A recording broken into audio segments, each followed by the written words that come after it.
Well, I'll start off today with my glue. I've made up a new batch, and I've made. I'm still using that old pot. It must be getting worn out, that pot. I filled it up about 6 or 7 times.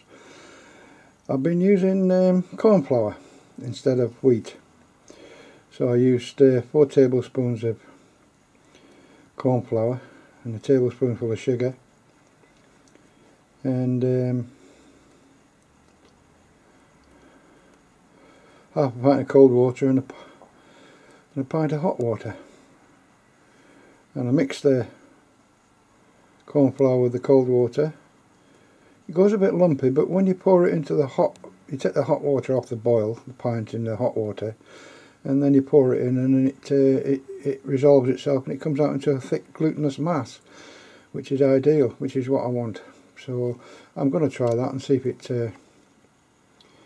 it works.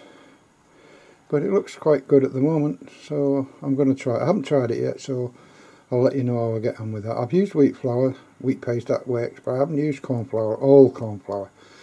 So, because to say use corn flour instead of sugar, I've got no idea what it's going to do, but I'll try anything. I'm like that. And the other thing is that I did say I was going to use that piece of book ram, because it's a paper book ram, that one. It's the backing for the cases, slip cases for Wendy's books, and they're finished now.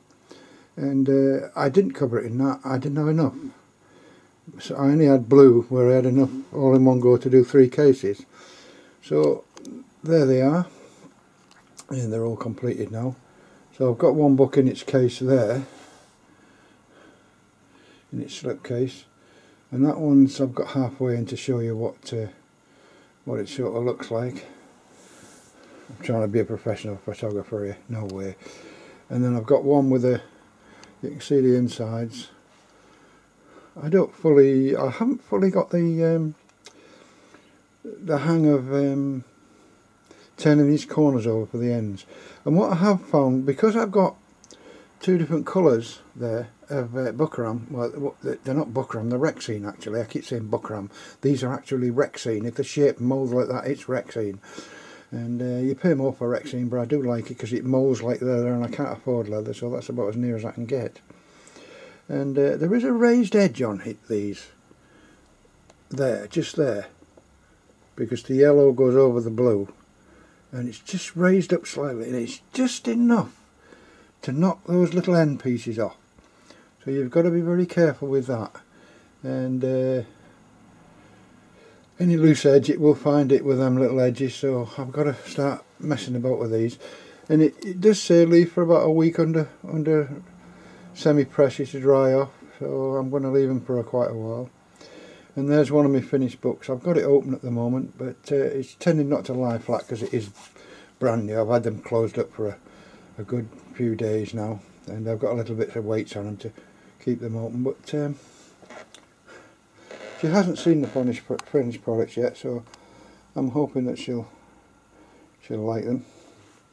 I'm quite pleased with the results. There are a lot of mistakes, but I am an amateur, so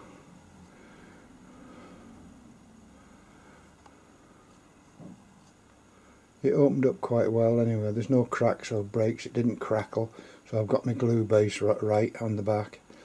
And